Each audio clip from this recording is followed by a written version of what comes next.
Hello and welcome to my YouTube channel. In this video, I'm going to be sharing with you what I titled the VIP syndrome of failures. And what do I mean by that? These are the 3 things that you will find common among people that are not successful. And if you want to succeed, then you must strive to overcome these 3 things. And the V stands for vacillation. Now you'll find that people who fail in virtually every area of their life, whether be it in family, in faith, in their finances, also in their fitness and friendship.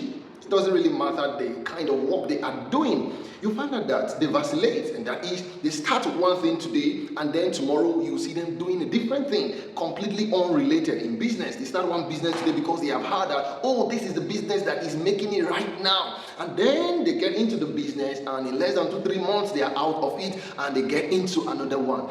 Unrelated business, different niche, different industries. You can't succeed that way. It was Malcolm Gladwell in his book Tipping Point that pointed out the 10,000 hour rule, and that is to say, if you want to succeed, and because that was found in every person that is, that are already doing things they do with high level, top-notch mastery, people who are already successful in virtually every area of their life, they found out that they have spent an average of 10,000 hours, and that is to say, they have spent about 10 hours per day in an average of 3.5 years, or 8 hours per day in about 4.5 years, or 4 hours per day. Now, I want to talk about 4 hours, talking about 4 hours undivided attention, concentrating, digging deep on that particular thing, whether it's learning a skill or learning how to play on an instrument or anything in any business.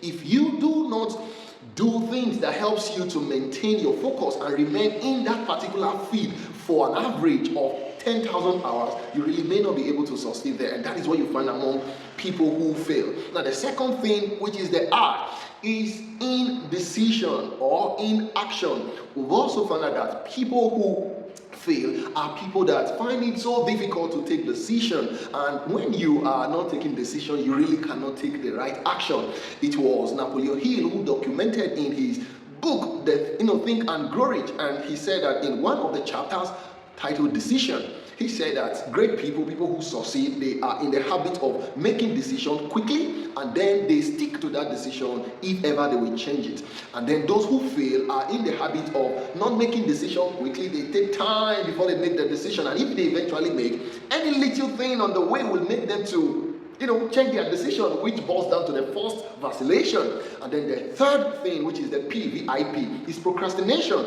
And that you find common among people who are failing in different areas of their life. What is procrastination? Now, many people really think that they procrastinate, that is putting away what you ought to have done at the time you said you will do it to a different time, which eventually never really gets done. But it's not true that they procrastinate. The actual thing is that they are living their life.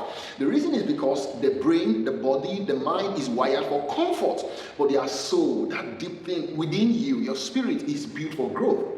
So if you listen to me right now and then I inspire you to take decision, and you are motivated, you attend a workshop or a seminar, and then somebody like Tony Robbins or Peter Sage, and then they just motivate you, you see that energy is boiling down inside of you, and then they tell you, okay, for you to succeed, you need to wake up early, and then you set your alarm to wake up by 4, and you are the type that is used to waking up by 5 or 6 a.m. So, and then your alarm rang, you snoozed it. Why did you snooze it? It is because you already have programmed your body to believe that there is no consequences for not doing what you said you will do if you don't do it.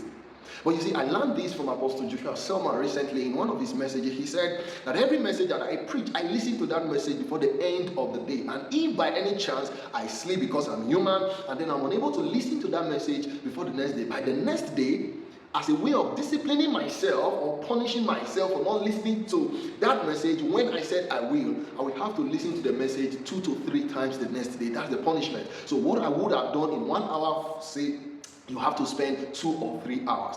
That is the only way you can get out of procrastination.